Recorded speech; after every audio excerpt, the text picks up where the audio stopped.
In this video, we are going to talk about why fearful avoidants get angry when their partner doesn't read their mind. I am Pauline and I am so happy you are here because it seems like a dream that you have a partner who just completely reads your mind, knows what you want, knows what you need in every given moment, but it's actually doing you a disservice. And it doesn't lead to long-term happiness, and especially not to long-term feelings of safety. And I will explain why. You want and expect your partner to read your mind. Why do you do that? You believe that if they don't love you. That's a belief that a lot of fearful avoidants have, that if their partner doesn't read their mind, that must mean that they don't love you. You equate love with them knowing your every need and being able to meet every need that you have. So it's a way of kind of testing whether they love you or not. It's also a way of testing whether you're safe, because you are probably used to not having your needs met when you were a child. And now you have this wonderful partner who is there for you, who is secure, who is healthy. And there's a part of you who's still very scared of not having your needs met, because that's your lived experience. That's what you've been through. And you are just used to not having your needs met. So when your partner doesn't understand you, or when you have a miscommunication, or you don't voice your need and they don't just magically pick up on it, that triggers that feeling of unsafety. I won't have my needs met. I won't have my needs met. And so you kind of give the power of having your needs met completely away to your partner. And this is why it won't lead to happiness, and it won't lead to a feeling of safety in the long run. Because just imagine that you have a perfect partner who completely reads your mind, who anticipates every single need, and you never learn how to voice your own needs. How scared would you be to lose that partner? And you might already be like, oh, but I already am scared of losing my partner. Well, this may be one of the reasons. When you give that much power away to another person, whoever it is, you will be very scared of them leaving you, dying, in whatever way, losing them. So the solution is not them being able to read your mind more and more. It is you being able to feel and voice your needs. The reason you don't do that is because you're very scared to voice your needs, because it's hard to even feel your needs when they weren't taken seriously when you were younger, or when they weren't met when you voiced them, or when they were even ridiculed. And a lot of fearful avoidants experience ridicule when they voice their needs. It's like, you're too much. It's weird that you have these needs. And so you don't only not voice your needs anymore, you suppress those needs and make yourself feel like you don't have needs at all. Even when you do, and you're scared of them not being met. Voicing needs, or even feeling needs, can trigger shame. Because a lot of fearful avoidants feel like, I shouldn't have needs. I'm already a burden as I am. I am already too much. So don't even get started on having needs. That would just be, that would be a step too much. And there must be something wrong with me for wanting this. Because when you were younger, when you voiced a need, you got that feeling that you were too much, or your need was ridiculed. So it's so logical that you would conclude, there's something wrong with me for wanting this, for having this need. So you wanting to have your partner read your mind is also a bid for reassurance that having needs is valid and is okay,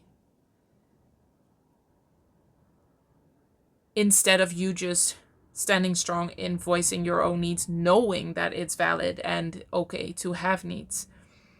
Wanting your partner to read your mind and wanting your partner to anticipate your needs is a bid for reassurance. And then a lot of fearful avoidants are very scared of rejection. And voicing needs you can be rejected. It can feel like you're rejected. If your partner is like, oh, I understand that you, I don't know, want to take a walk right now together, but I'm tired. I can't do it. That can feel like rejection. Even when it's not, your partner is allowed to have needs and put up boundaries also, which is very hard for a fearful avoidant to accept sometimes. Um, but that can feel like a rejection. And when that wound is still very much there, you will do anything you can to avoid rejection.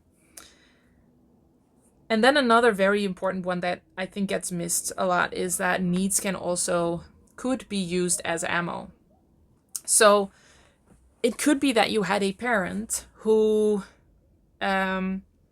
used your needs to kind of manipulate you, who said, okay, we can do that. And then they use that to further their own agenda. I have a very specific example of this. If I would want to buy new clothes, my mother would say, okay, we can go into the city. And then she would go to about 10 shops before we would go and buy clothes. And by that time, I would be exhausted. I didn't like going into the big city.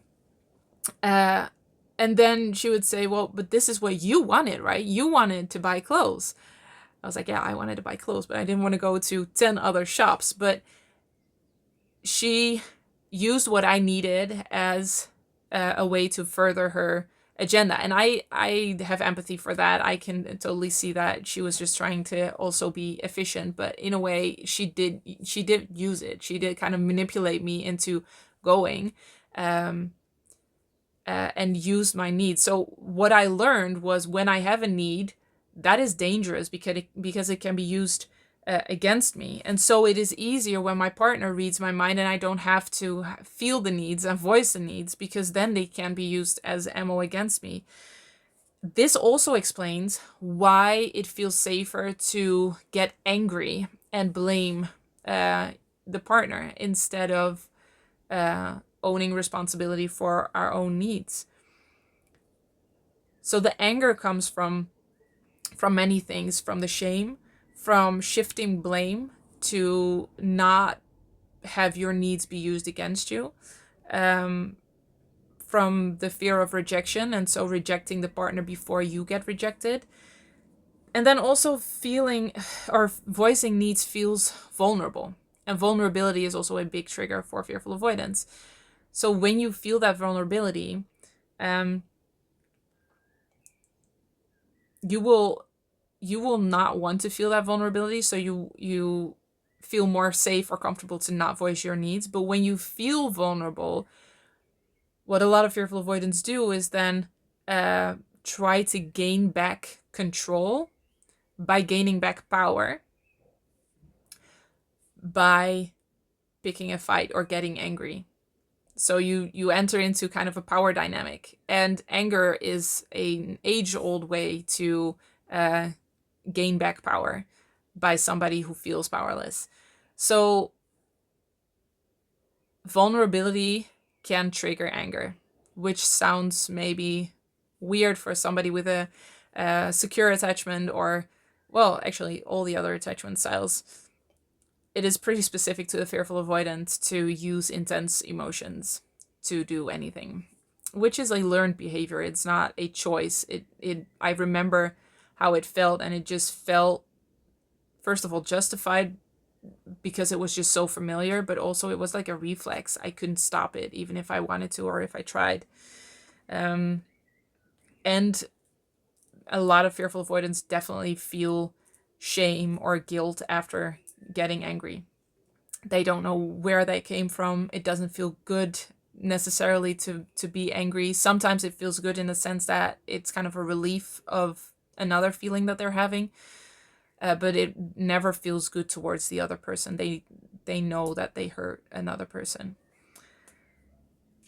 So these are reasons that you want your partner to read your mind. There's just a lot of vulnerability, a lot of negative associations around having needs, voicing needs, being somebody who has needs, feeling like you're already too much, already a burden, and so needs are just like, don't even go there. But as you hopefully now know by watching all of these videos, needs are a very healthy and normal part of life. And it is infinitely more safe to take responsibility for your own needs. And by that, I don't mean you are the only one that can fulfill any of your needs, because obviously needs also exist in like a interpersonal relationship. And I think relationships are beautiful places to help each other fulfill each other's needs. And it is important to take each other's needs very seriously in a relationship.